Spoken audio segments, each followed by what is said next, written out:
Sí, les decía que hoy me voy a ocupar del tema de diabetes en gestación y de enfermedades tiroideas en el embarazo.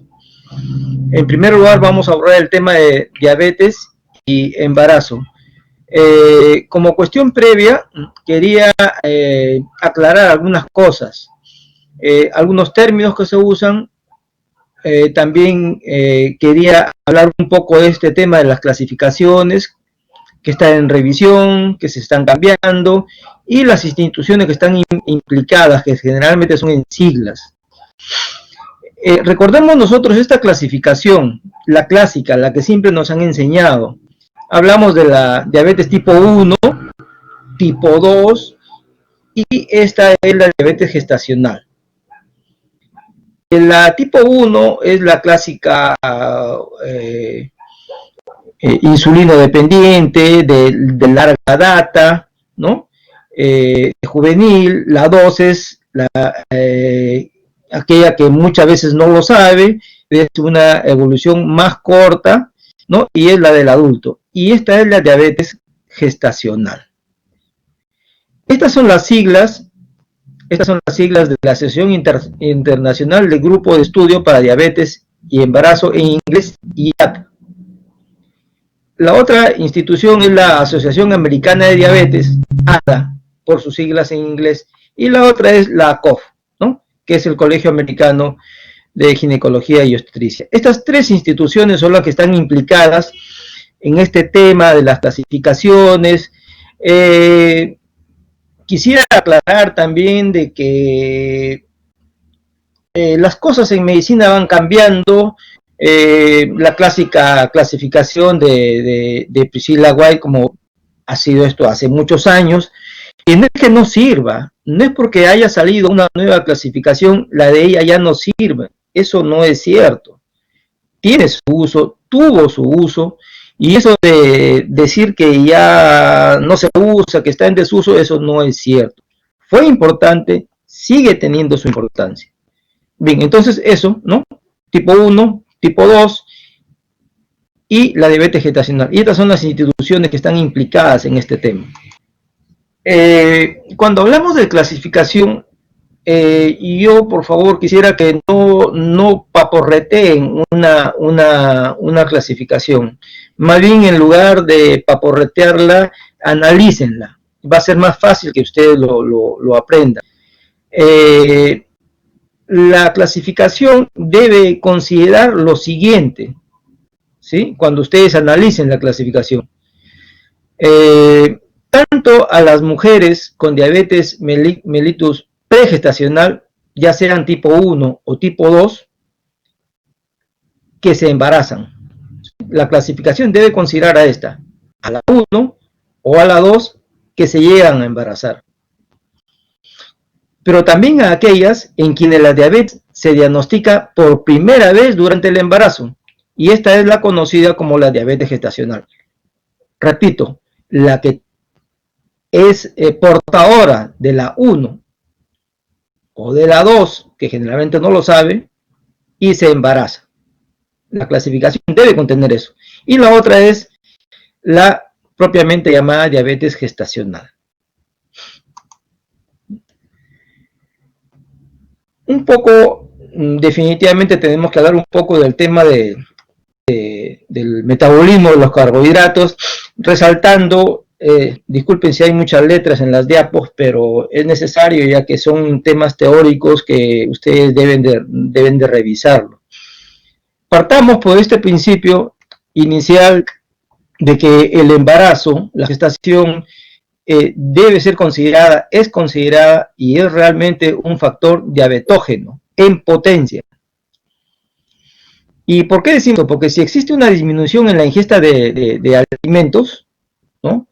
Esto puede ocasionar astenia y adinamia, que la mujer señala como un marcado media manifiesta, que está agotada, que está con debilidad. Las cifras de glicemia suelen ser entre 10 a 15% menores que en la que no está embarazada. Y no es debido, como vamos a ver, a una hiperinsulinemia continua, sino al paso constante de la glucosa, que obviamente tiene que pasar hacia el feto, ¿no? Lo que pasa es que después de ingerir alimentos, la embarazada va a tener una hiperglucemia y una hiperinsulinemia, pero casi todas las gestantes van a responder a estos cambios por cuestiones fisiológicas debido al tema de la insulina. Obviamente hay un porcentaje de embarazadas que no logran este equilibrio y por supuesto van a desarrollar la diabetes mellitus gestacional. Sobre todo aquellas que tienen antecedentes y esto, la obesidad. Un punto que hay que aclarar es que no nos debemos alarmar si vemos glucosuria, es decir, si nosotros vemos un análisis de orina, vemos glucosa, eso no diagnostica diabetes.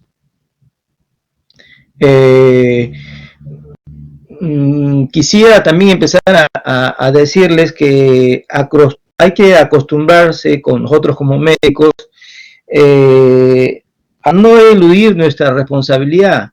Nosotros como médicos, ustedes lo saben, ya se ha hablado del control prenatal, se ha hablado respecto a las normas, nosotros debemos de comandar el control prenatal y sobre todo el control prenatal de una mujer con alto riesgo como es esta, como es la gestante con diabetes.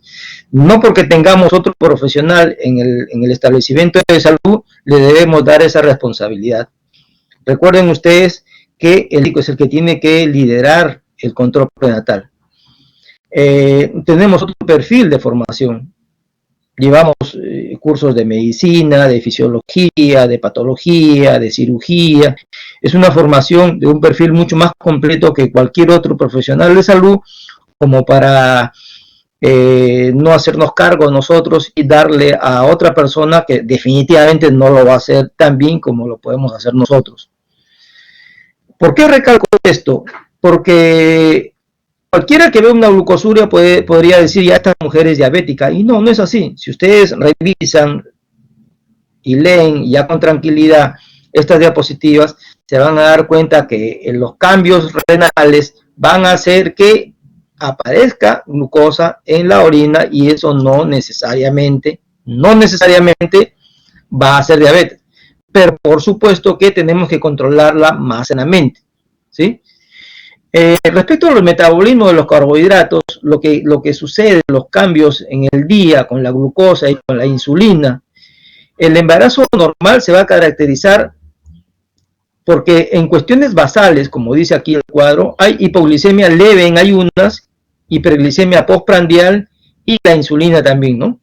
Alterada, como vemos acá, la glucosa y acá el tema de la insulina. Lo que está con rojito es la no embarazada, ¿sí? Vean las curvas de glucosa y vean ustedes lo que ocurre con el embarazo, ¿no? Cómo cambia. Igualmente sucede con la insulina. Lo que está de este color verde es la no embarazada y estos son los niveles. Y miren ustedes lo que pasa con la insulina en la gestante. Están elevados, ¿sí? Después de una comida, esto es lo que sucede. Hay aumento de la glucosa, el tema de la insulina elevada se prolonga y por supuesto también hay una supresión del glucagón que empeora todavía la cosa. Respecto al metabolismo de los carbohidratos hay muchas cosas que decir. Empecemos aclarando que trata de un estado de resistencia a la insulina. No confundan la terminología. Decir que es resistente a la insulina es igual que decir que la sensibilidad de la insulina en el embarazo normal tardío está 30-70% más baja. Es decir, es como que es un sinónimo de decir de que hay resistencia a la insulina y a la vez hay disminución en la sensibilidad. No confundan términos y se equivoquen al responder cualquier tipo de pregunta o examen. Resistencia o disminución de la sensibilidad, que al final es lo mismo. Ya hemos dicho que es diabetógeno en potencia. Esto debido a cuestiones hormonales, estradiol, progesterona. Definitivamente esto hace, estas hormonas que acabo de mencionar, más esta de acá, más la prolactina, lo que causan es una resistencia a la insulina. Esto va a traducir en cierta dificultad materna para utilizar la glucosa en el momento postprandial, a pesar de las cantidades crecientes que hay de insulina. O sea, hay de insulina, pero no puede, la diabética no puede llegar a generar una homeostasis.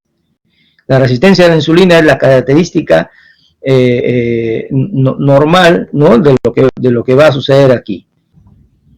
Se va a disminuir la sensibilidad, otra cosa que debe de quedar claro, ¿sí?, el tema de la sensibilidad. Y hablando más del metabolismo de los carbohidratos, es necesario saber que mientras va avanzando el embarazo, va a aumentar la posibilidad de diabetes que se haga manifiesta. Es por eso que inclusive ya se menciona que en el 26, 28 debemos de indagar una vez más la glucemia. Resistencia a la insulina o sensibilidad reducida, que vuelvo a repetir, vamos a tomarlos como si fueran sinónimos, ¿sí? Los mecanismos responsables aquí están mencionados, son temas hormonales, ¿sí? Son temas hormonales. El metabolismo basal, pues, es un conocimiento básico en medicina, ¿no? El metabolismo basal está aumentado. Hay dos fases que explican por qué es que sucede esto. La OMS menciona la prevalencia que la prevalencia de la diabetes está en aumento. De todas maneras es bueno resaltar que, por ejemplo, si hablamos de grupos étnicos, en la raza negra es 1.5%, en las asiáticas 3.5 hasta 7%, en la India 0.4%, y en América puede llegar hasta el 16%. Y lo cierto es que se dice que para el 2030 esta va a ser la cantidad que vamos a tener de diabéticos en el mundo. Por lo tanto, si van a aumentar las diabéticas en general, o los diabéticos en general, tenemos que asumir que la diabetes gestacional, por supuesto que también se va a incrementar. Ya para entrar un poco en el tema de las clasificaciones, la prevalencia de esta diabetes gestacional se estima del 7 al 14%, dependiendo de dónde lo estudiamos, con qué población lo estudiamos, pero con los nuevos criterios de la IAD, que ha sido publicada por la ADA, y ya sabemos qué cosa es esto, se estima que con estas nuevas clasificaciones vamos a tener mayor casuística, que se puede duplicar o se puede triplicar con los nuevos parámetros. Más o menos 10 de cada 100 mujeres que se embarazan van a cursar con este problema de la diabetes. En Estados Unidos es 7%, en México 10%, y con los nuevos criterios de la IAD se puede llegar hasta el 30%.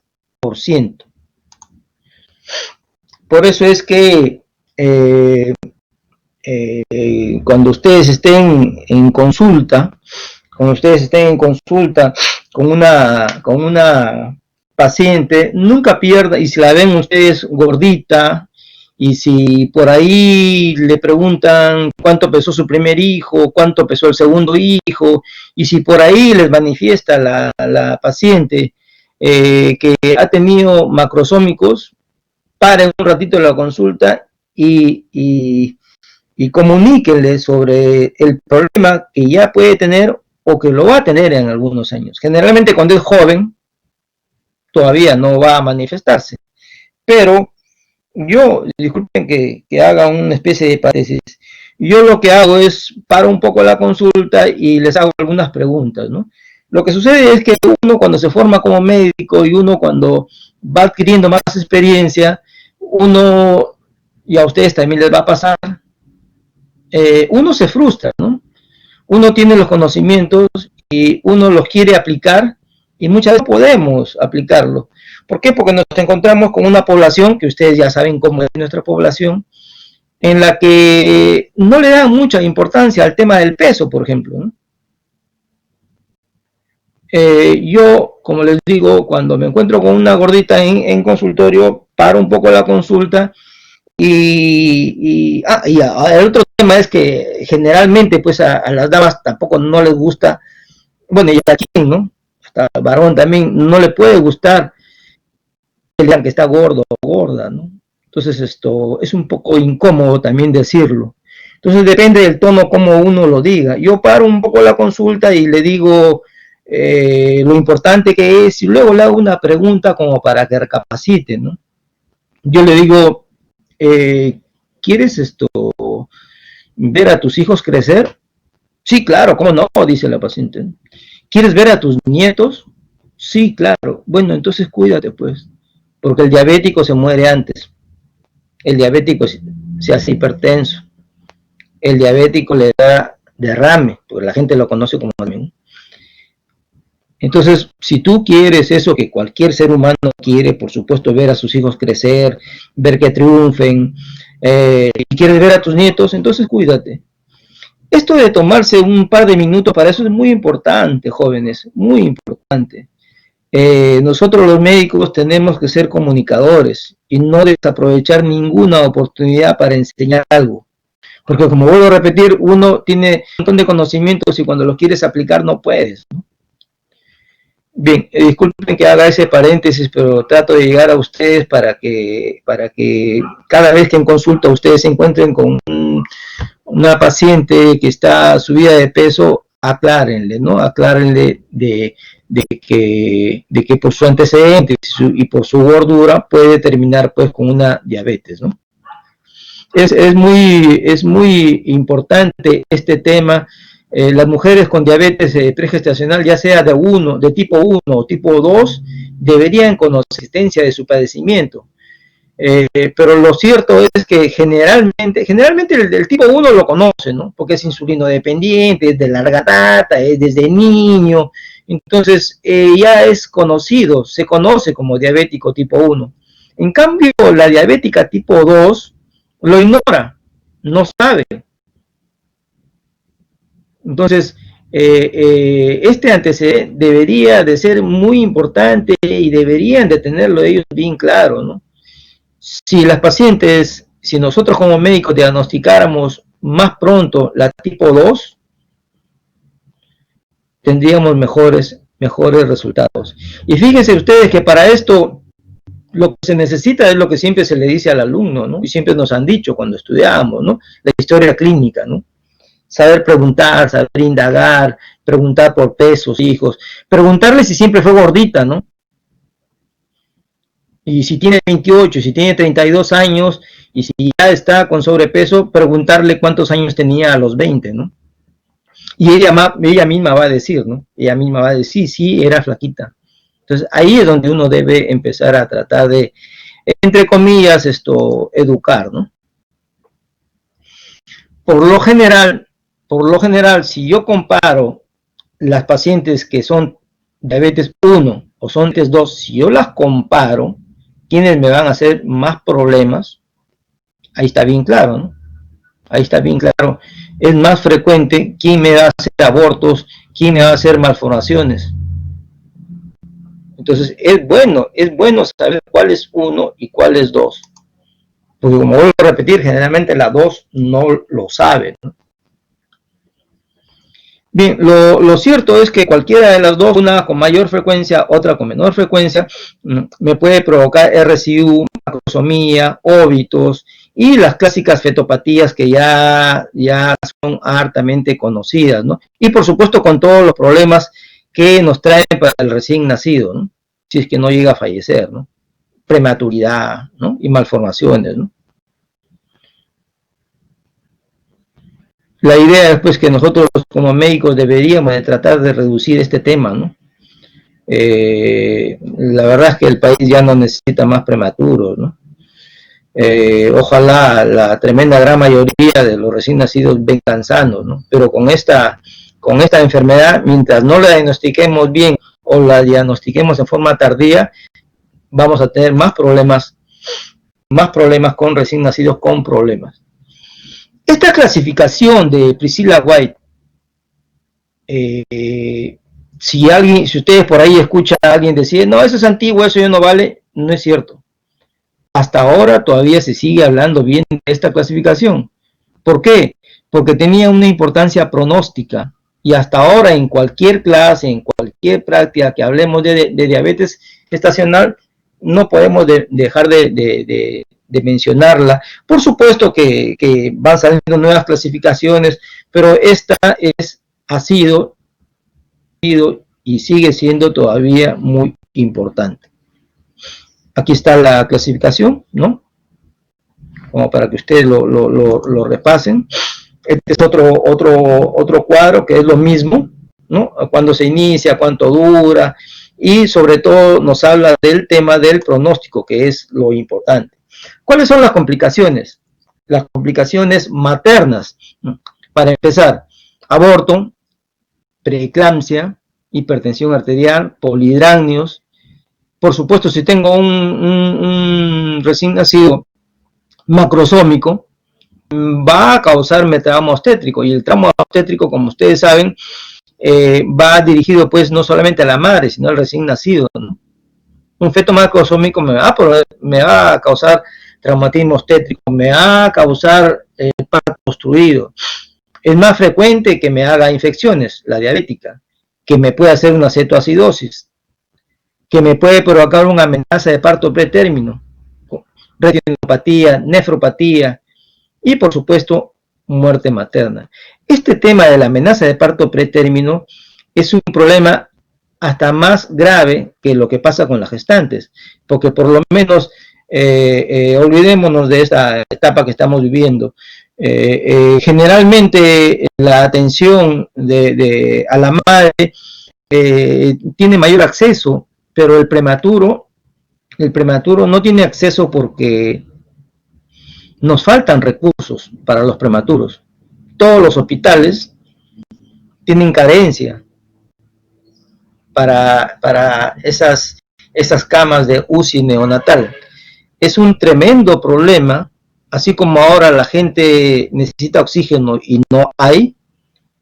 Esto está pasando hace mucho tiempo con los prematuros, igualito, nada más que en chiquito, pero ellos precisamente se mueren por falta de recursos para atender su prematuridad. Ahora está subiendo con los adultos, pero este tema de la prematuridad es un tema crónico. Las complicaciones en el feto y en el recién nacido: malformaciones, óbito, macrosomía, trauma obstétrico, hipoglicemia, daño neurológico, obesidad, ¿no? Y esta gestante que ha tenido un macrosómico, obviamente, pues esto va a tener en su próximo embarazo otro macrosómico y va a terminar siendo diabética, ¿no? Es un embarazo de alto riesgo definitivamente, ¿no? Que cumple de manera cabal con todos los cuidados que exigen los otros embarazos, y aquí es donde el médico general tiene que intervenir. Ustedes en la primera etapa de su vida profesional, antes de que hagan su especialidad, van a tener buena cantidad de pacientes en mujeres, gestantes, niños. Así que no descuiden, por favor, esto, sobre todo el tema del control prenatal. No porque ustedes tengan a una obstetriz al costado en el consultorio, tiene que ver a esa paciente. Esta paciente la tienen que ver ustedes. Nuestro perfil es diferente. Nosotros estamos en capacidad de poder hacer un mejor control prenatal que cualquier otro profesional de la salud. Bien, el tema que ya ustedes se están dando cuenta que les estoy insistiendo es este, ¿no? El tema del control prenatal, ¿no? Tratar de descubrir quién está haciendo. Bien, en el tema del control prenatal, ¿no? El tema es esto, ¿no? Hacer un buen control prenatal y pedir, por supuesto, su glicemia, ¿no? Para tratar de evitar, pues, precisamente de que exista el tema de de que en el primer trimestre, cuando se están comenzando recién a formar los órganos y nos traigan problemas posteriores, ¿no?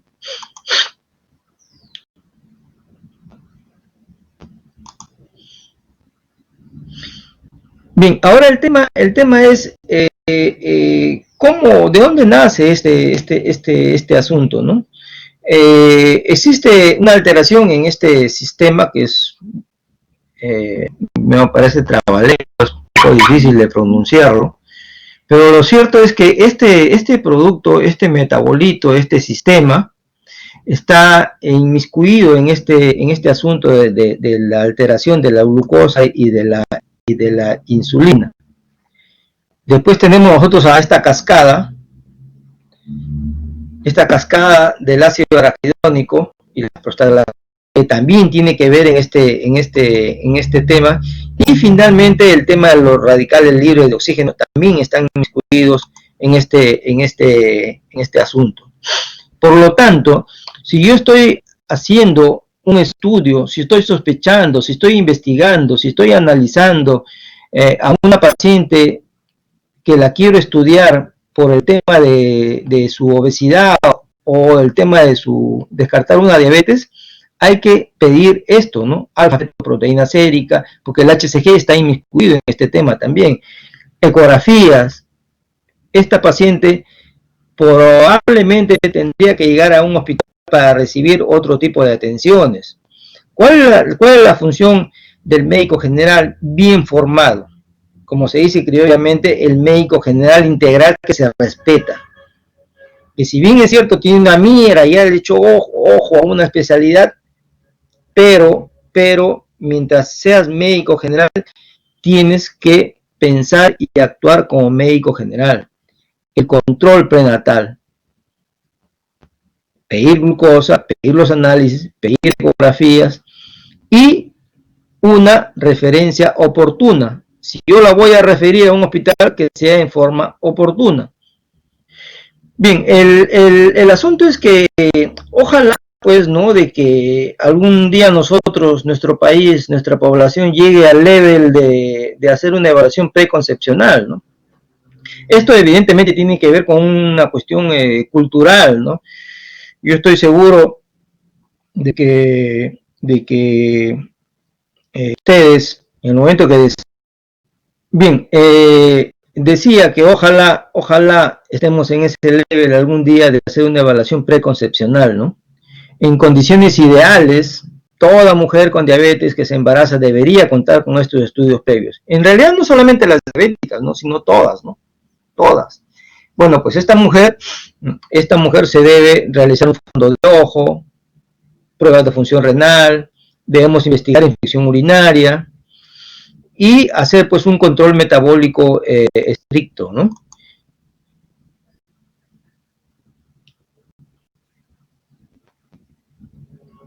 Bien, vamos a tratar de definirlo, ¿no? La diabetes mellitus gestacional se define, y aquí ya entrando recién al tema, se define la diabetes mellitus gestacional.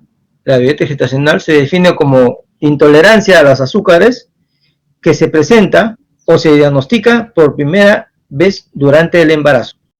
Esta paciente es de una gravedad variable, se diagnostica casi siempre en etapas avanzadas, porque precisamente ella no sabía, generalmente no sabía que era una diabética tipo 2. Resulta mucho menos frecuente la asociación de esta entidad con el tema de malformaciones congénitas, abortos espontáneos, si las comparamos con la otra que ya es diabética previamente, ¿no?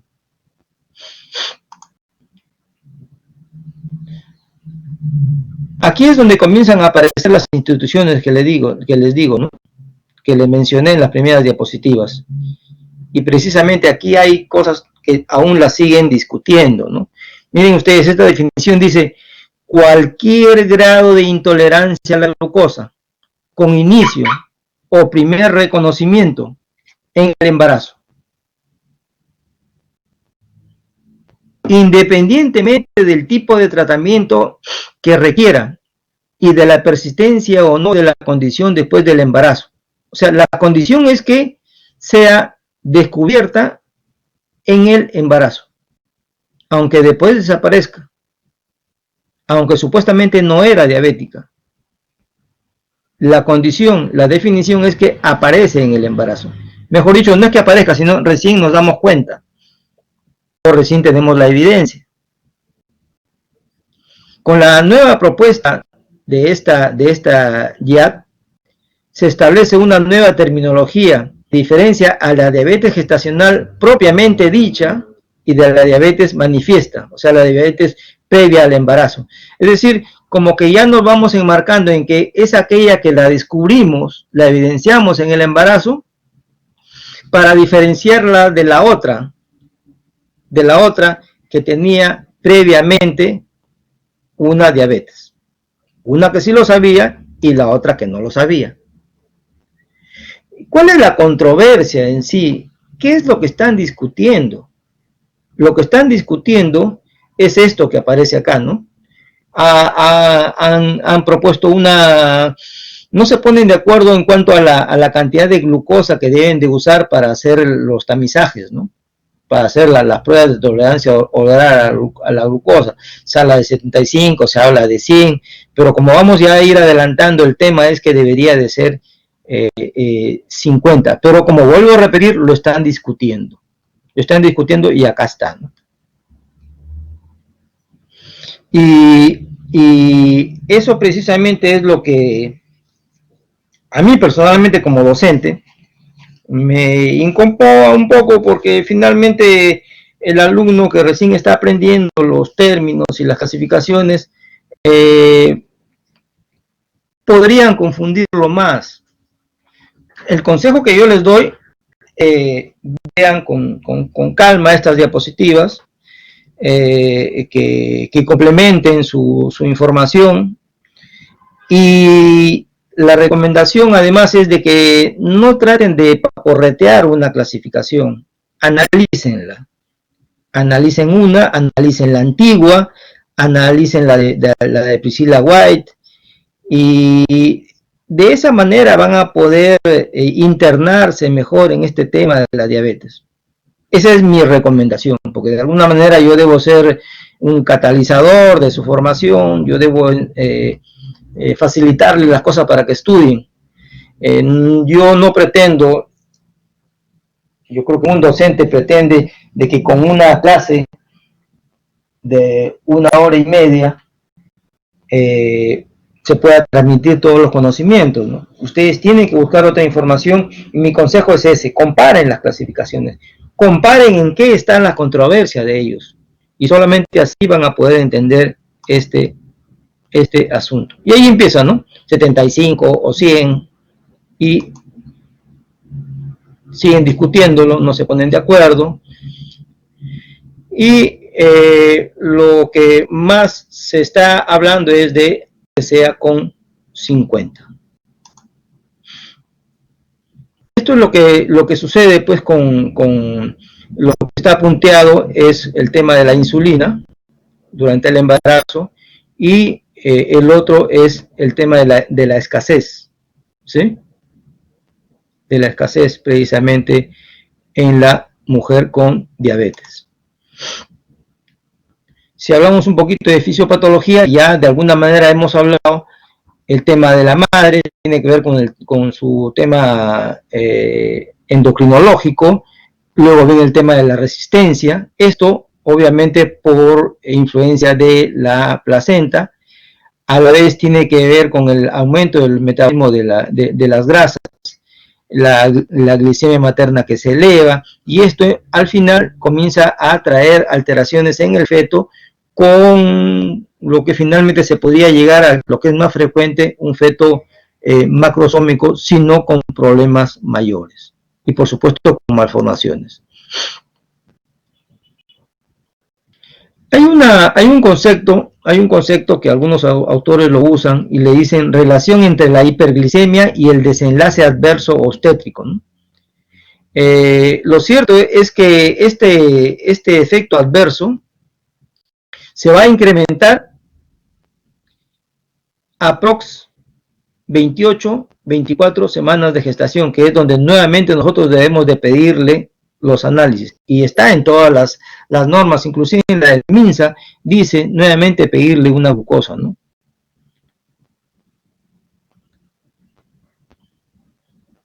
Y han deliberado, o siguen deliberando este grupo, y está llegando pues a este consenso de que en esa edad se debe hacer. ¿Cuál era la recomendación? El grupo ha recomendado que todas las mujeres que desconozcan tener diabetes se les realice la prueba de tolerancia con 75 gramos, midiendo la glucosa basal a los 60, a los 120 minutos en las semanas 24 a 28.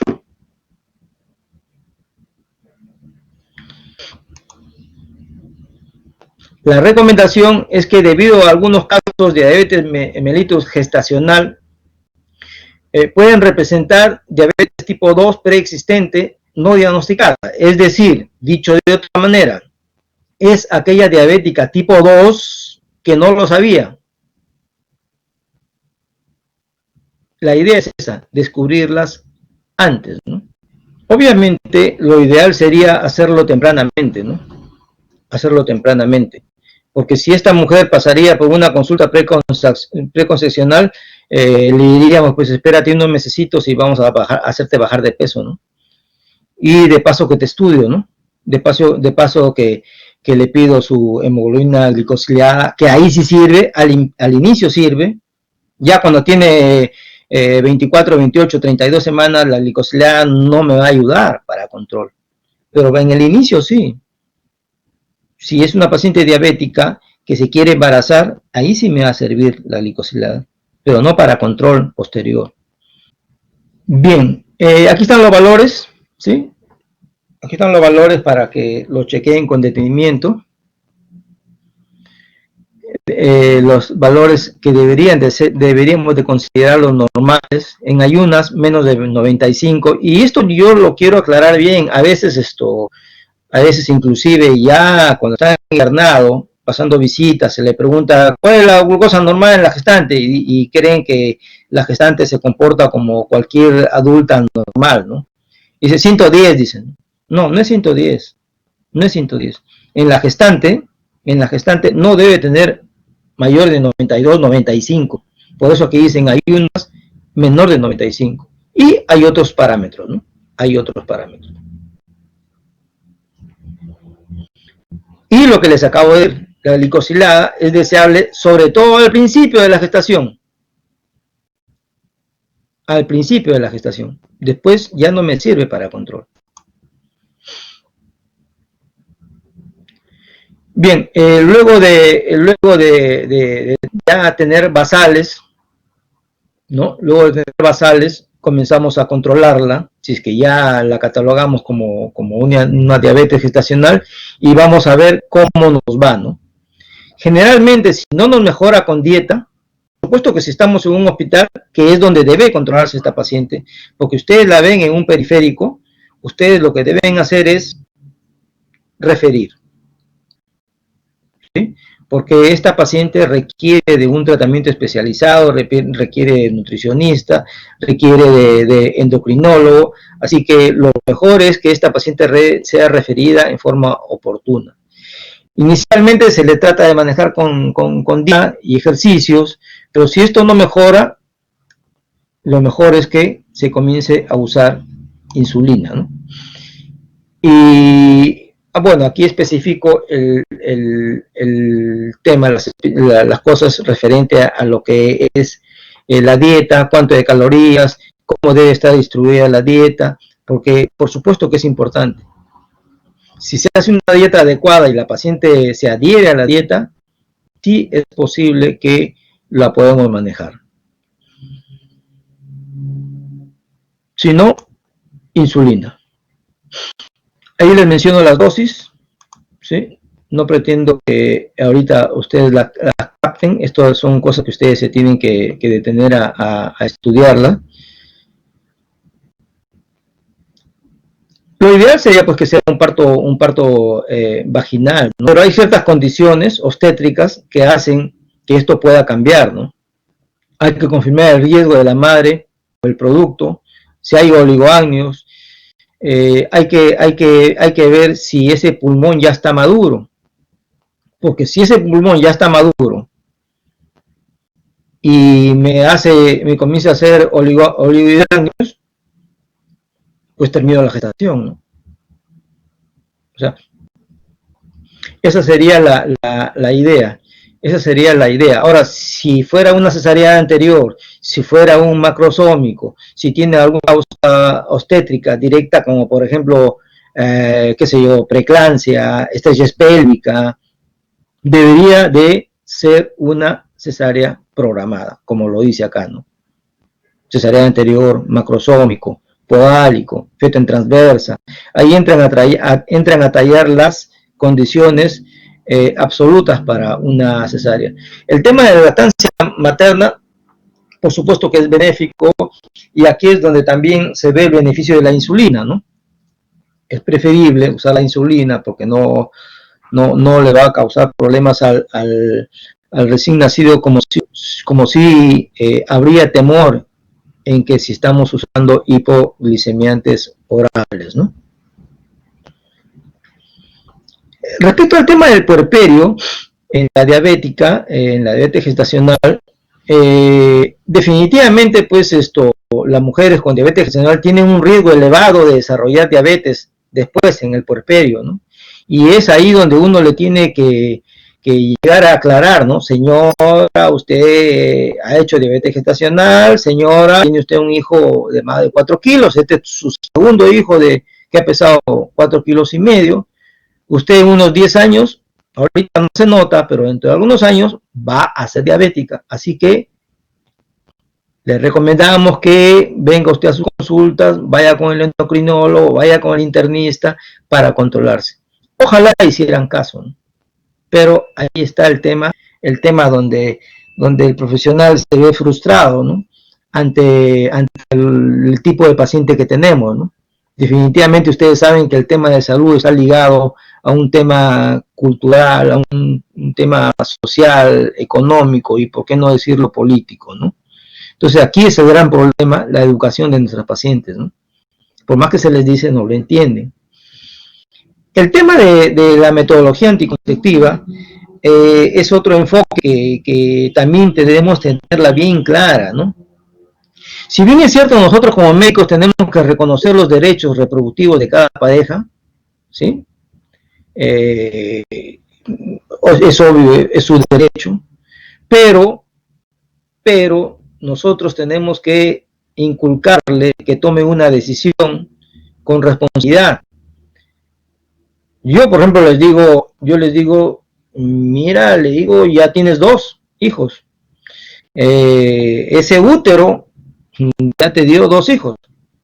Bueno, si quieres Dios, ¿no? Ya, Dios ya te dio 2 hijos. Eres obesa, has hecho diabetes gestacional, entonces entre unos años vas a hacer diabetes. Entonces, yo aconsejo de que uses un método definitivo. Bueno, eso es lo que yo les digo. Un AQV, ¿no? Una anticoncepción quirúrgica voluntaria. Hacerle esa consejería. Ella tiene el derecho de hacernos o no hacernos caso. De no aceptarlo, un DIU es una buena alternativa. El condón bien usado, por supuesto que también. Lo cierto es que hay un buen porcentaje de mujeres que dicen, no, quiero otro, dicen. O sea, a pesar de ser gordita, a pesar de ya tener 3 hijos, los 3 macrosómicos, a pesar de lo advierte, dice que quiere otro hijo. O también puede ser la otra posibilidad, de que ya teniendo 3 hijos y ya medio mayorcitos, generalmente, y es su vida y no estamos para criticarla, generalmente se embarcan en una nueva relación. Y obviamente, a pesar de ser cesárea anterior 2 o 3 veces y no quiere ligarse, ¿por qué? Porque obviamente a ese nuevo compromiso, con ese nuevo compromiso quiere tener un hijo. Bueno, pues está en todo su derecho, ¿no? Pero lo cierto es que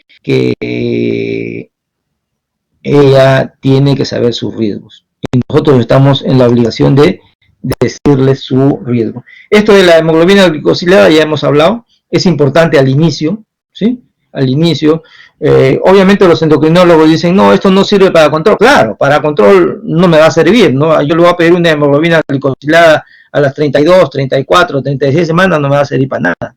Para empezar sí me va a servir para saber su historia de los últimos meses, de qué glucosas me manejaba, ¿no? Sí es importante al inicio, eso que quede bien claro, ¿no? Bien, más sobre el tema del tamiz con la hemoglobina glicosilada. Bien, en conclusión, respecto al tratamiento, para hacer un pequeño resumen, puede ser con insulina, que sería lo ideal.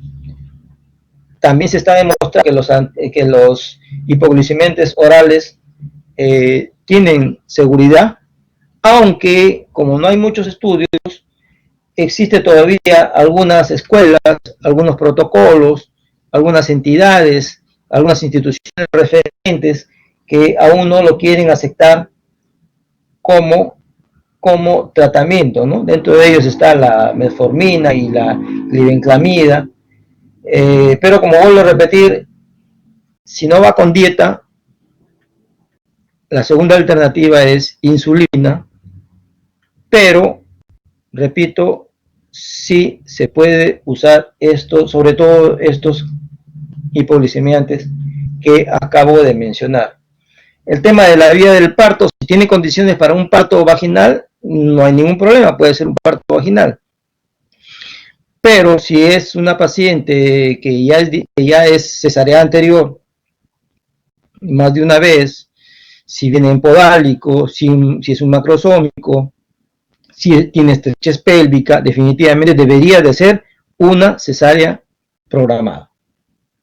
O puede ser también, se da el caso de que por el mismo hecho de ser diabética ya tenga una mala historia obstétrica, es decir, pues un abortos, por ahí un óbito, por ahí un prematurito que se murió. Entonces todos esos antecedentes hacen que nosotros los ginecobstetras hemos inventado ese tema de feto valioso, ¿no? Y por considerar feto valioso, hacer una cesárea programada, ¿no? Es decir, el tema de la diabetes y terminar el embarazo no necesariamente es una cesárea. Como vuelvo a repetir y que quede bien claro, si tiene condones para parto vaginal, pues será un parto vaginal. El otro tema es ver en qué momento lo terminamos, como ya hemos dicho, ¿no? ¿En qué momento lo terminamos? Si la cosa no está yendo bien, si ya la cosa se me está yendo de la mano, no puedo manejar su glicemia y ya me aseguré de que ese pulmón está maduro, puedo terminar el embarazo. Ahora también debo conversar y debo ver sobre la gente que tengo en mi hospital, los recursos que tengo en mi hospital, conversar con los neonatólogos y decirle, o que me separe una cuna, ¿no? Sepárame una cunita para este bebé que sale prematuro y nosotros lo hemos estado controlando. Es cuestión de coordinar, porque también muchas veces tenemos a un prematuro en los hospitales y estamos tratando de referirlo, y eso es una realidad, y disculpen que me extienda un poco en esto no está en los libros, porque por las condiciones pues de nuestro país.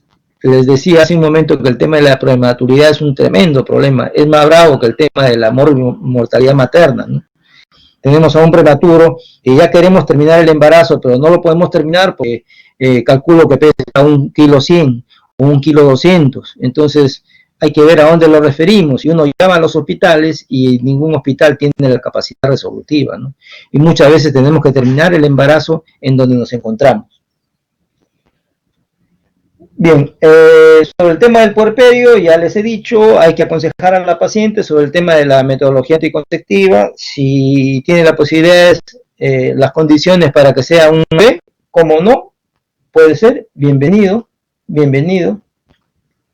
Que quede bien claro que hablamos de que hay una resistencia ¿sí? Y una disminución de la sensibilidad, eso también que quede claro. Es frecuente la macrosomía, es frecuente también, en algunos casos, por supuesto, el retardo en el crecimiento intrauterino, recién nacidos con hipoglicemia, la obesidad de la paciente se suma a que en su próximo embarazo me puede traer mayores problemas. Bien, pasemos al otro tema que nos ocupa esta tarde, o este inicio de la tarde, con el problema de las enfermedades tiroideas, ¿no? Igualmente, pues aquí hay que hablar de algunos términos, ¿no? TBG, que es la globulina fijadora de hormona tiroidea, la T4, la T3, hay varias siglas que pueden confundirnos. Lo cierto es que también les recomiendo que ustedes revisen este temita, un poquito de fisiología, el control de la función de la acción de la hormona tiroidea, que tiene que ver pues con el tema del hipotálamo, tiene que ver con la hipófisis, tiene que ver con el sistema portal, y de tal manera que esto está pues regulado de tal manera de que alguna falla en este eje podría traernos consecuencias con hipo o hipertiroidismo, ¿no? La tiroides en el embarazo se pone un poquito más grandecita, ¿sí? Crece por las razones que estoy mencionando acá, ¿no? Hay una hiperplasia, hay una mayor vascularización, de tal manera que la tiroides, inclusive con un poquito de sensibilidad en los dedos, la podrías llegar a palpar, ¿no? Bien, la tirosina sérica total se eleva como resultado del aumento de lo que les estaba mencionando de la TBG, estimulada por temas endocrinológicos, y este cuadro es lo que nos trata de explicar esto que está especificado acá, ¿no? Tiene que ver esto, ¿no? La HCG es muy importante, sobre todo al inicio, la cantidad de HCG en el tema sobre todo del tema de la hipertiroidismo, ¿no? Fisiológicamente, ¿qué podemos decir respecto a la glándula tiroidea? Por supuesto, definitivamente tendríamos que empezar diciendo que la tiroides pues va a promover el crecimiento, ¿no?, normal del feto, e inclusive hasta después, ¿no?, hasta en la niñez, y tiene que ver pues con su desarrollo del sistema nervioso central, ¿no? Regula, como ustedes saben, regula el tema del corazón, ¿sí?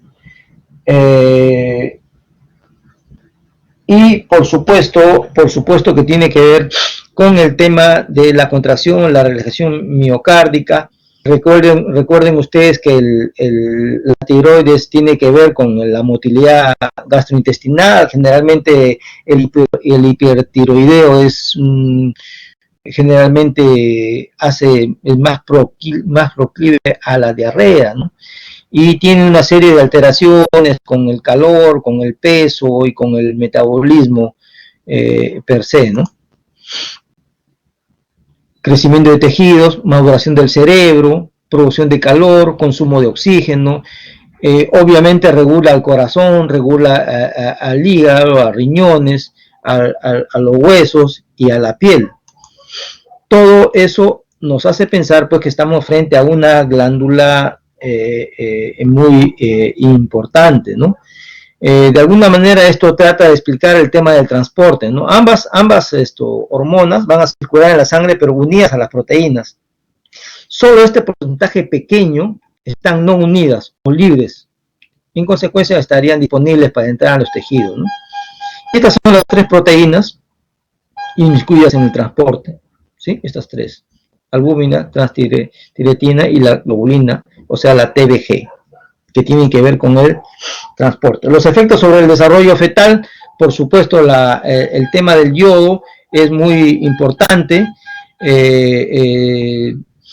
sobre todo pues a temprana edad gestacional. nosotros debemos de recordar que inicialmente, más o menos a las 11, después a las 15, 18 semanas de gestación, el feto va a depender en gran parte de su propia secreción de las hormonas, ¿no? Definitivamente tiene que ver pues con el tema del crecimiento, ¿no? Por otro lado, el hipotiroidismo congénito da unos resultados de cretinismo, ¿no? Y esto pues es una cosa que no nos gustaría ver en un niño, ¿no?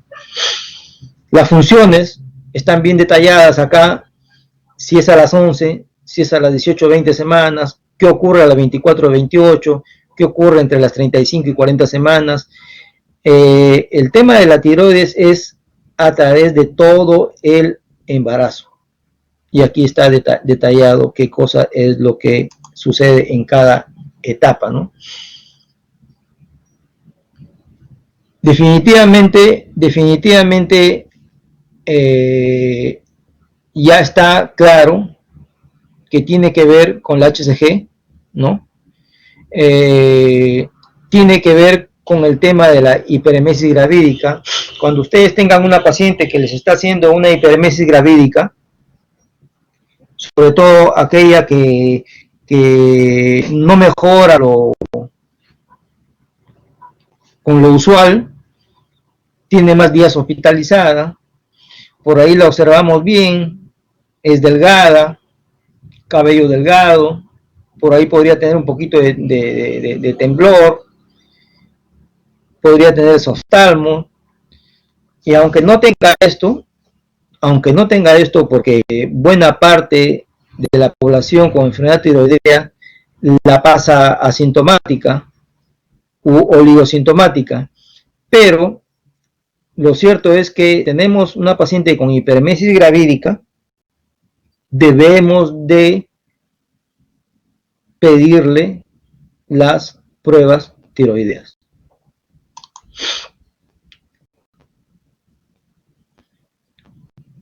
La OMS recomienda la ingestión diaria de yodo, especificando acá las cantidades, ya sea para adultos, para niños o para embarazadas o para mujeres de que dan de lactar.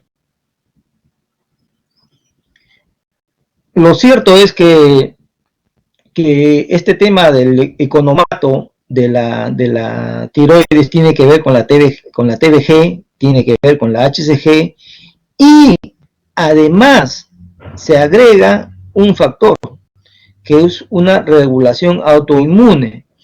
Ustedes se van a dar cuenta que en el desarrollo de lo que van a leer de estas diapositivas, y cuando ustedes revisen sus libros o sus apuntes, ustedes se van a dar cuenta de que en el interín de estudiar a una gestante por una patología tiroidea, ustedes se van a dar cuenta que se les pide pruebas de anticuerpos. ¿Por qué? Porque este tema del economato de la hormona tiroidea tiene que ver con un asunto autoinmune. Por eso es que se piden esta cuestión de anticuerpos. Bueno, esto ya mencioné, el tema de transporte, la TBG, la albúmina y la transtiretina. La HCG, definitivamente, lo vuelvo a repetir, es muy importante el tema del HCG. ¿Por qué? Porque como ustedes van a revisar a través de estas líneas, comparten, tienen un parecido, ¿no?, con las hormonas que están inmiscuidas en el metabolismo de la tiroides.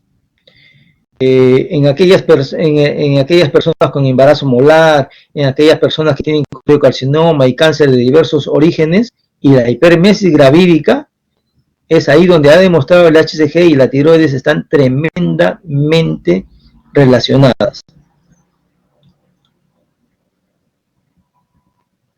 Inclusive es cuando en el interín de que se estudia la hiperemesis gravídica, se han dado cuenta esta relación que es muy importante. Debe quedar bien claro de que si ustedes están evaluando a una paciente con hiperemesis gravídica que no se resuelve con lo habitual, debemos de pensar en un problema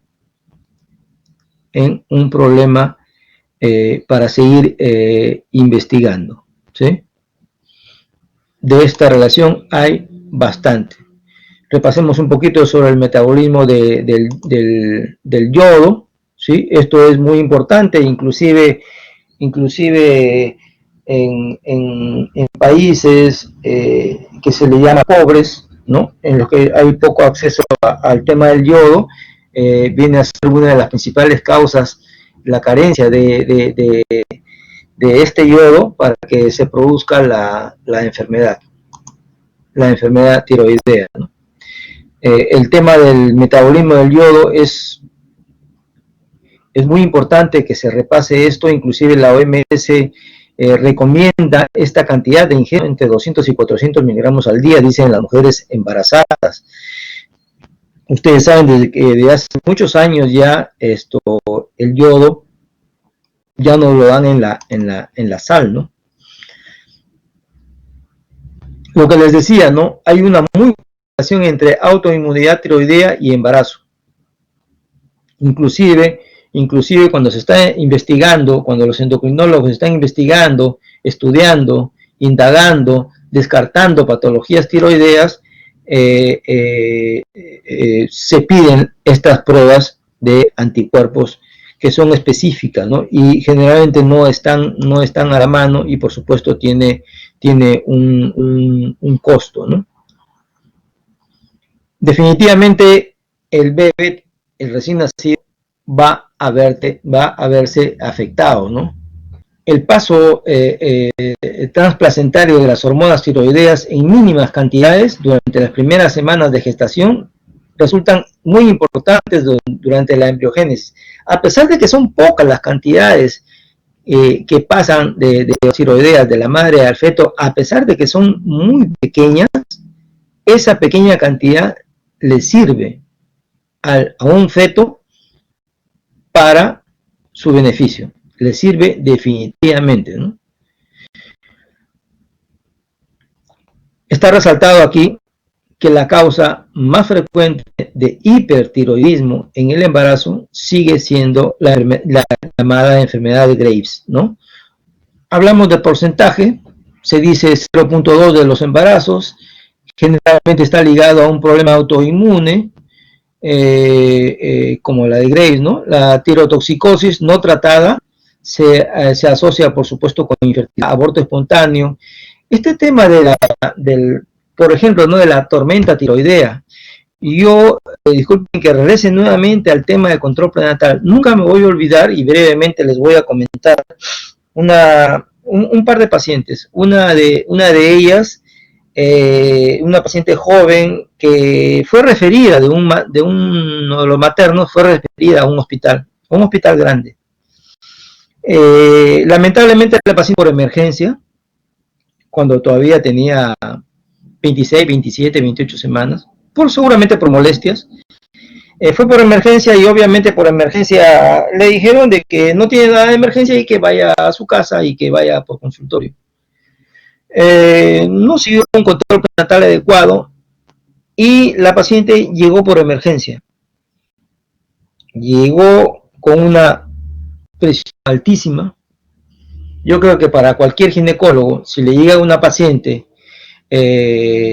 pretérmino con una presión muy alta, lo primero que pienso es en una preeclampsia, ¿no? Una preeclampsia de repente con crisis hipertensiva. Bueno, pues a esta paciente le hicieron la cesárea, la presión no bajaba, la pasaron a UCI, y recién en UCI se dieron cuenta que lo que tenía la paciente cuando acudió esta última vez por emergencia no era una preeclampsia, porque la catalogaron como preeclampsia severa. Recién cuando viene el especialista comienza a buscarle otras cosas más finas y lo que tuvo la paciente fue una tormenta tiroidea. Obviamente no se le pudo manejar, la paciente falleció. Otra que recuerdo es también manejada en un periférico, en un establecimiento de salud, no vista por el médico. Tuvo varias consultas por otro profesional de la salud y de repente no tenía mucha experiencia y le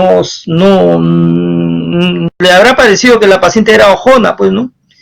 La paciente era ojona, ¿no? La paciente tenía oftalmo. Yo estoy seguro que cualquiera de ustedes, como estudiantes de medicina, se hubieran dado cuenta que no era ojona, ¿no? Tenía oftalmo. Y quien la había visto, este profesional de la salud, que no era médico, no se dio cuenta que tenía una tiroides palpable, ¿no? Bueno, el paciente igual, ¿no? Igual llegó pues a un hospital de nivel superior y lamentablemente pues tampoco no pudo ser manejada bien, ¿no? Regreso nuevamente al tema del control prenatal, ¿no? Porque lo que estamos formando en estos momentos a ustedes es como médicos generales y ese es mi principal mensaje, ¿no?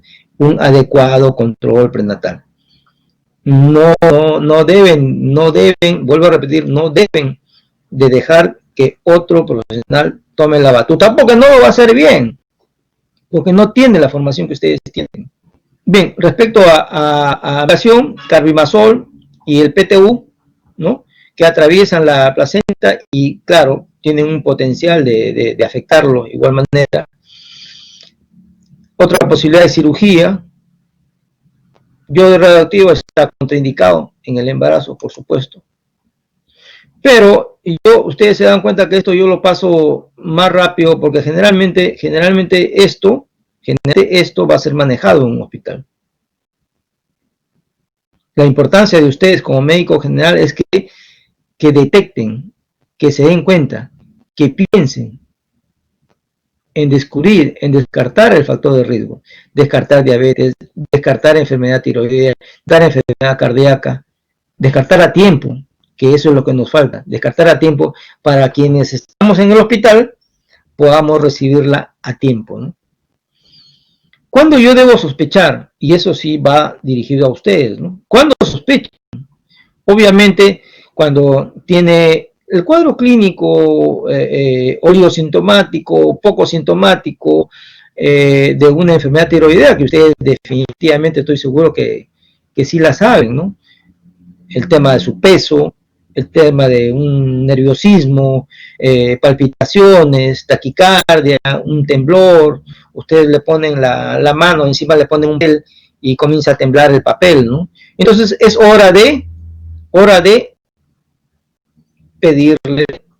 pedirle sus pruebas, ¿no?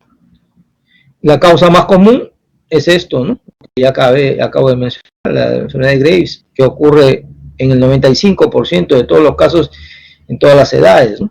El diagnóstico de esto se hace con la presencia de niveles elevados de T4 libre o índice de tirosina libre, TSH suprimida, en ausencia de una masa, ¿no? Tengo esto más esto sin bocio, definitivamente la primera posibilidad es esa patología, ¿no? Y hay que hacer un diagnóstico diferencial, ¿no? El diagnóstico diferencial se refiere a una tiroiditis subaguda, tiroiditis indolora, llamada también silenciosa o postparto, una tóxica bocio multinodular, adenoma tóxico. Recuerden que ya les he mencionado cuál es la principal.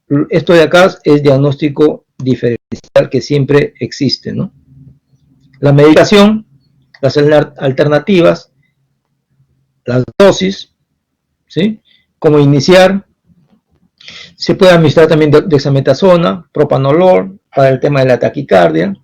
El fenobarbital también podría usarse. Pero más que todo esto serían, digamos que para las manifestaciones clínicas, ¿no? Pues al final esto es lo que le va a mejorar, ¿no? El tema de las drogas, ¿no?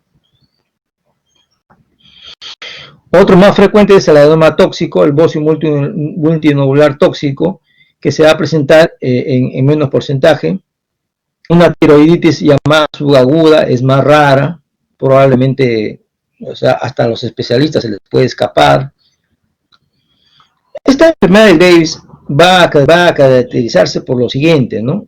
Se incrementan los síntomas durante el primer trimestre y en el posparto. En el primer trimestre ya ustedes deben entender por qué, ¿no? Y hemos hablado de eso, ¿no?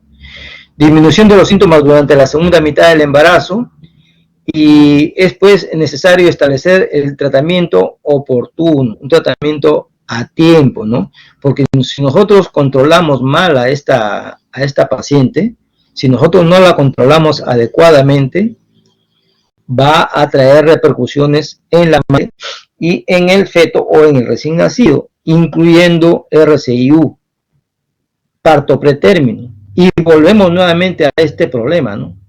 Volvemos nosotros a este problema del parto pretérmino. Ustedes no se imaginan las grandes estadísticas que hay por el tema y todo lo que nos cuesta, no nos cuesta porque al final todo lo que paga el Estado nos cuesta, ¿no? Pague quien lo pague, un costo. Y el costo de los prematuros es muy alto. La consecuencia de todo esto es que tenemos un bebé con problemas, ¿no? Y no solamente un bebé con problemas para sacarlo vivo, ¿no? Sino para mantenerlo vivo los primeros días, los primeros meses de su vida. Y lo otro es que puede estar con secuelas, ¿no?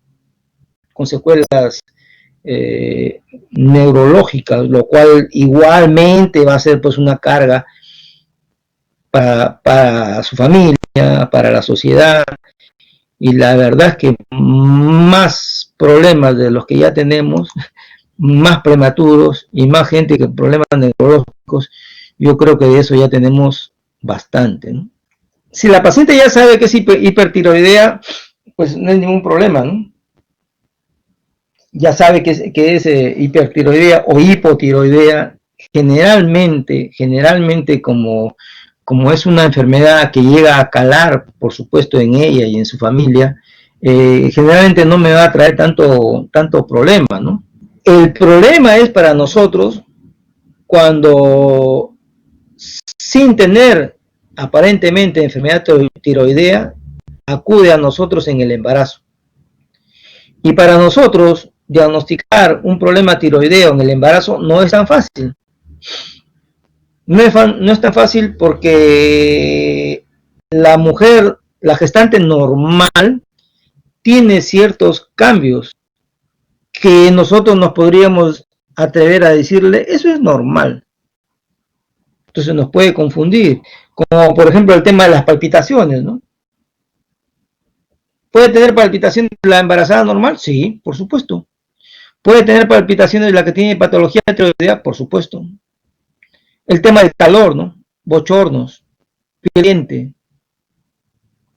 Entonces, esto nos puede hacer confundir. O es una embarazada normal, o es una paciente con problemas tiroideos, ¿no? En este caso que estamos analizando el hiper, ¿no?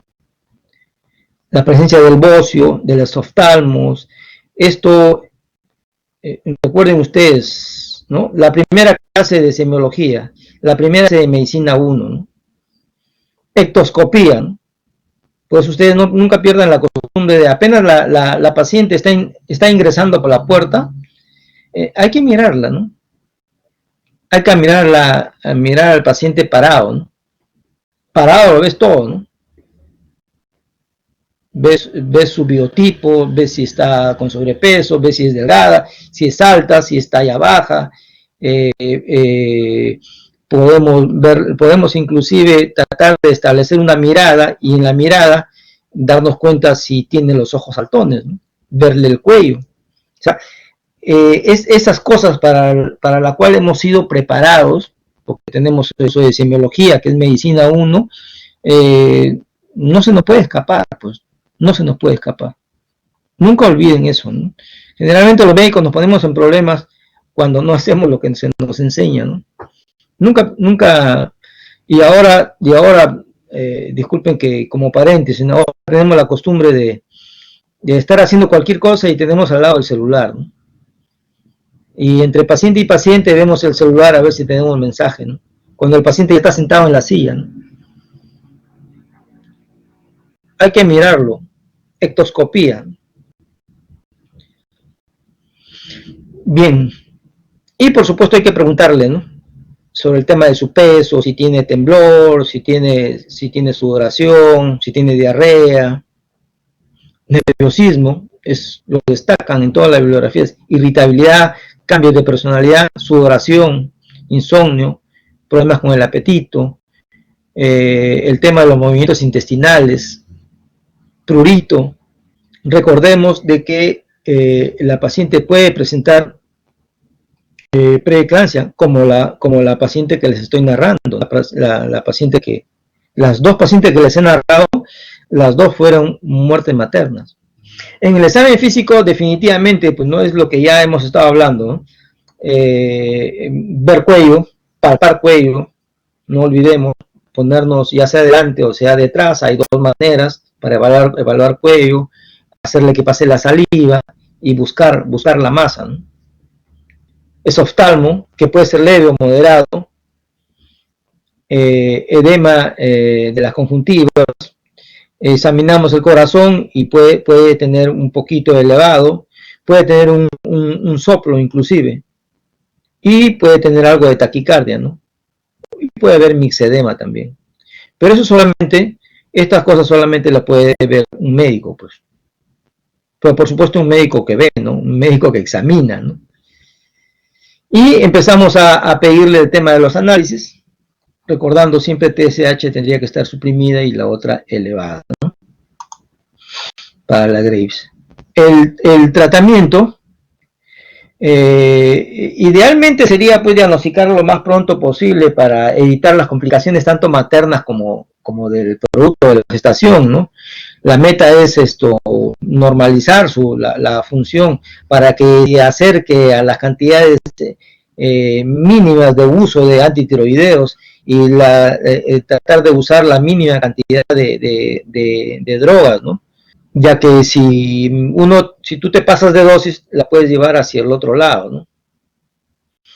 Estos medicamentos, los fármacos utilizados con mayor frecuencia para el manejo del hipertiroidismo son el más conocido, el metimazol, que es el tapazol, y el otro es el PT1, los cuales van a impedir, como dice aquí, la síntesis de hormonas tiroideas para inhibir el tema de la organización del yodo por parte de la glándula tiroidea. Ambos son efectivos para controlar la función tiroidea. Son los más conocidos, son los que más se usan, los otros que son parasintomáticos. Ahí está las dosis de cada uno de ellos. Y esto está dirigido al tema de los sintomáticos, ¿no? El Inderal, que es el propanolol, para el tema de la taquicardia. Por supuesto, monitorizar las hormonas. Bien, pasemos al tema del hipotiroidismo. Respecto al hipotiroidismo, podríamos decir que la prevalencia se estima entre lo que dice acá, ¿no?, 0,5 a 3,4, según el lugar, según donde hagamos. En el Reino Unido, la mayoría de los casos son problemas autoinmunes, pero la deficiencia mundial de yodo en el mundo viene a ser la causa principal, ¿no? Otra cosa que es un dato muy importante es que las pacientes con diagnóstico de diabetes tipo 1, la prevalencia de hipo primario o hipo subclínico, debemos de investigar, ¿no? Si yo tengo, repito, una paciente con diabetes tipo 1, debo investigar problema de tiroides.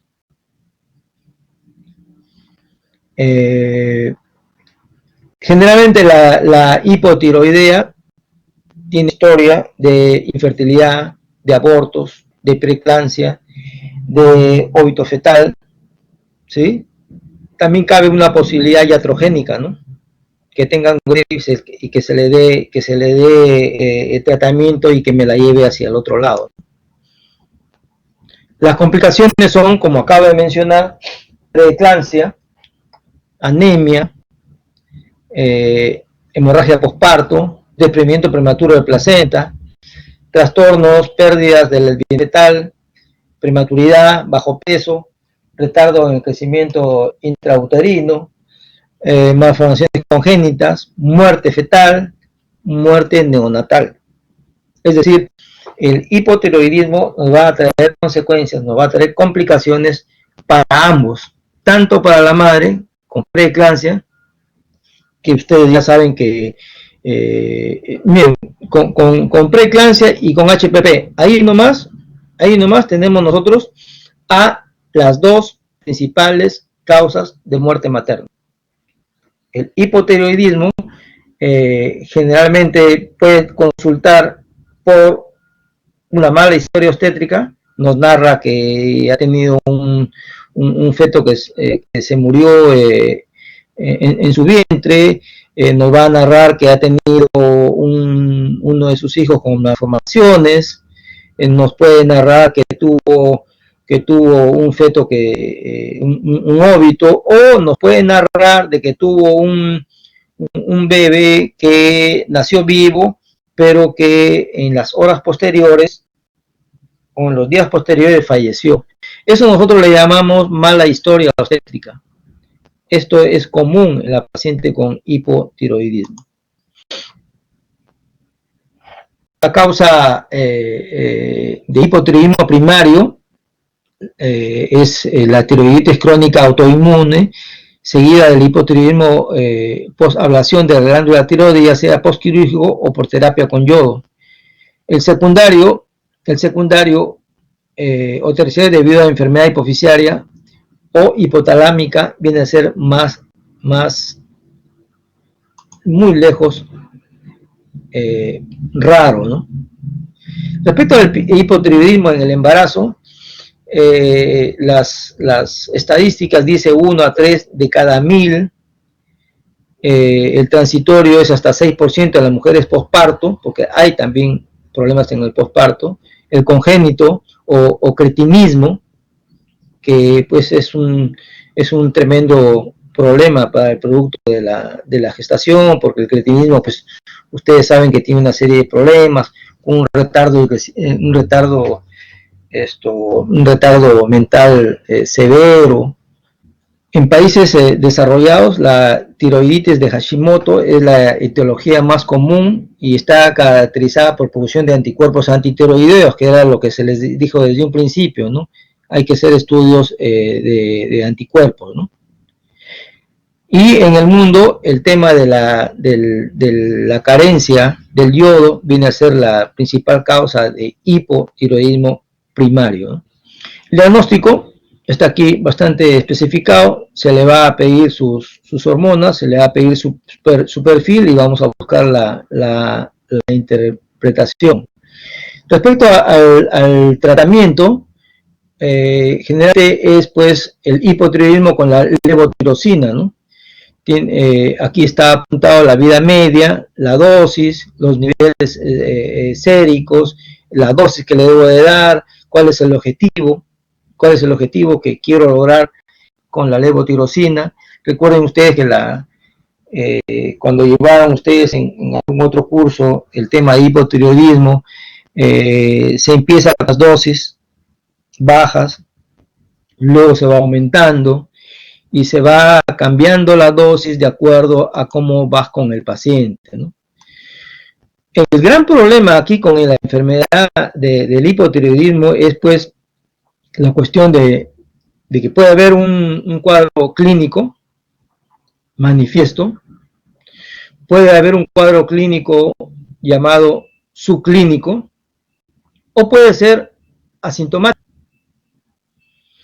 La mayoría de las mujeres con hipotiroidismo subclínico y un número significativo de mujeres con hipotiroidismo manifiesto se encuentran asintomáticas, por lo que el diagnóstico se hace a través de un examen de función tiroidea. Por eso es que yo resalto nuevamente el ojo clínico. Si ustedes suman factores de riesgo más el ojo clínico, voy a pensar, si yo no sospecho de nadie, nunca voy a encontrar al ladrón. Entonces, uno no puede ser ingenuo. Anamnesis, examen físico, para yo poder pedir los análisis. Generalmente podrían narrarnos cansancio, temas con el manejo de su temperatura, no toleran el frío, se fatigan, dolores musculares, estreñimiento más bien diferente al hiper, y también se manifiesta esto, ¿no? El tema de los cambios en la voz, ¿no? Piel seca, fría, hiporreflexia, tendinosa, y más bien se van hacia el otro lado, ¿no? En la hiper teníamos taqui, aquí tenemos bradicardia, ¿no? Todas estas cosas, vuelvo a repetir, no nos vamos a dar cuenta si no las pensamos, ¿no? Entonces, buscar factores de riesgo en la anamnesis, en el examen físico, buscar lo que tenemos que buscar. Si yo sumo A más B, puedo sospechar, puedo pensar que tiene una patología tiroidea y voy a pedir los análisis. Si no, pues ponemos una computadora para que la vea la paciente y le pida eso, ¿no? Lo cual pues no es así, ¿no? Esto del manejo de la levotirosina no es una cosa pues que hoy la tomas y ya mañana estás bien, ¿no? Se requiere una terapia sustitutiva, los cambios se ven semanas después, pero el tema es que con un diagnóstico tardío, y por supuesto, si tengo un diagnóstico tardío, voy a dar un tratamiento, por supuesto, inoportuno. El hipotiroidismo subclínico tiende a asociarse, va a terminar en qué? Va a terminar en qué? Lo que les acabo de mencionar con los dos casos que les acabo de contar. 2 muertes maternas, ¿por qué? Porque no se diagnosticó a tiempo, y por supuesto, si no se diagnostica a tiempo, se hace un tratamiento tardío. En ambos casos, fíjense ustedes que en ambos casos, en la paciente que llegó al hospital y hizo tirotoxicosis y le hicieron la cesárea pensando que era esto, ¿no? Pensaron que era una enfermedad hipertensiva del embarazo. La operaron pensando que era una preeclampsia severa. Obviamente, no hicieron un diagnóstico temprano y por supuesto no recibió tratamiento. En el otro caso, que fue controlada por un personal no médico y llegó a un hospital de mayor nivel, y cuando llega al hospital se dan cuenta que tiene esoftalmos. Por supuesto, recién se hace el diagnóstico y ya era muy tarde, ¿no?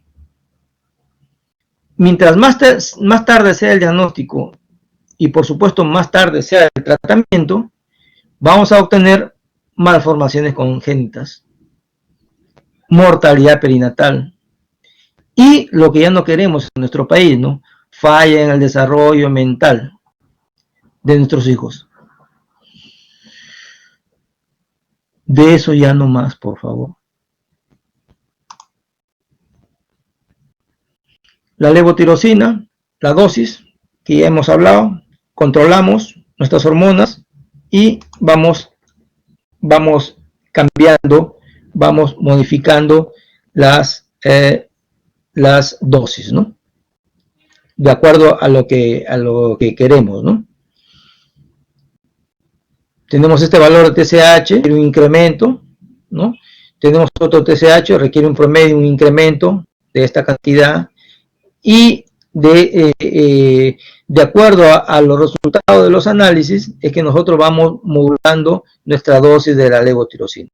Siempre debemos recordar que hay parámetros que nos hacen pensar que debemos pedirle sus controles entre las 20 y 24, entre las 28 y 32, precisamente por las curvas que hemos estado conversando respecto a las diversas hormonas, ¿no? Bien, ¿en qué paciente debemos nosotros de investigar la función de la tiroides? Es decir, ¿en qué paciente yo voy a decir, a esta la estudio? A esta paciente yo voy a ver cómo está funcionando su tiroides.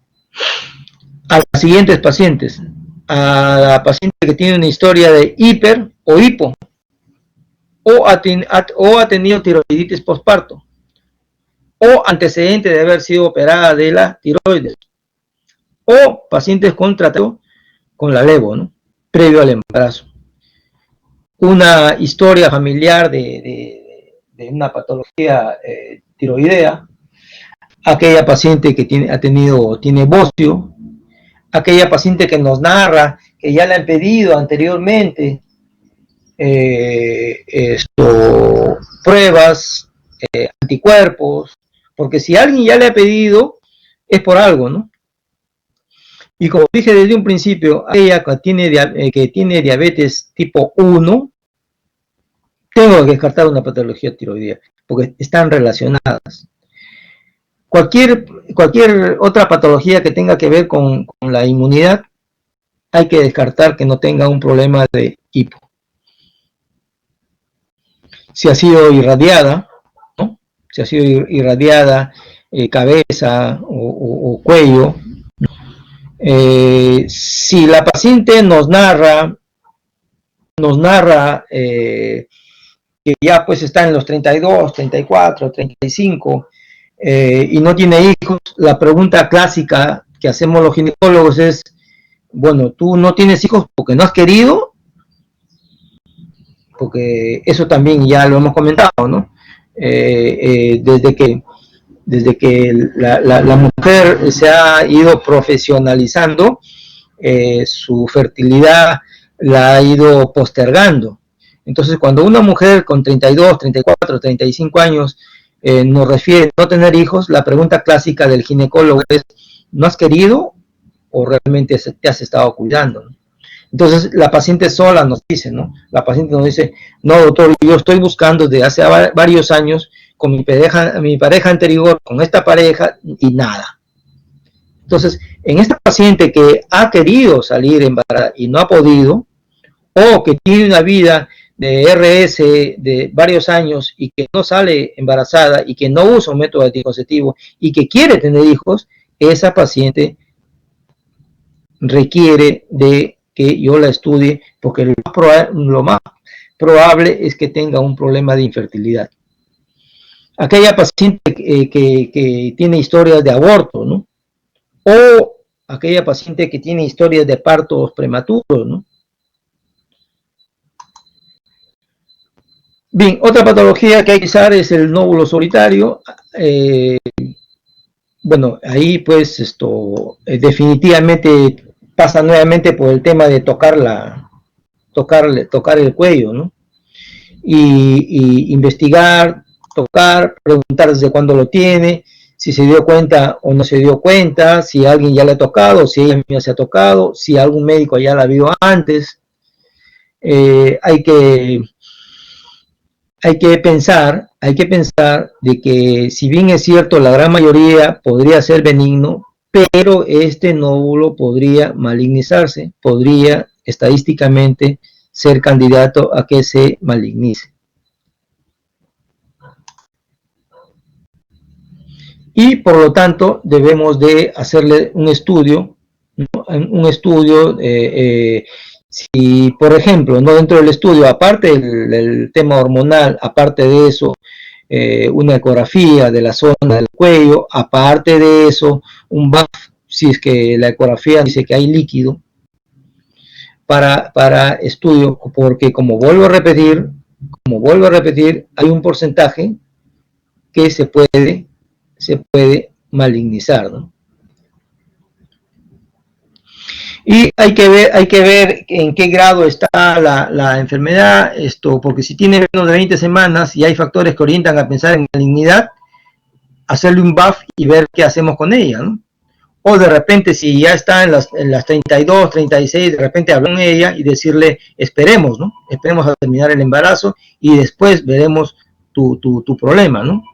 En caso de requerir manejo quirúrgico, esto deberá posponerse hasta la resolución del embarazo en aquellas mujeres de más de 24 semanas. Si ya tienes 24, ya tienes 28, ya tienes 30, es mejor que hablemos con ella y con la familia y decirle: esperemos que termines tu embarazo y luego procedemos a ver tu tratamiento.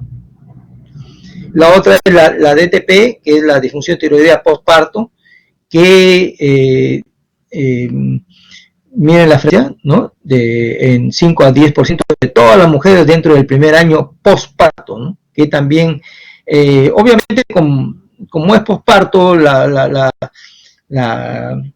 la puérpera, pues más está dedicada a atender su hogar y su recién nacido que irse a sus controles, ¿no?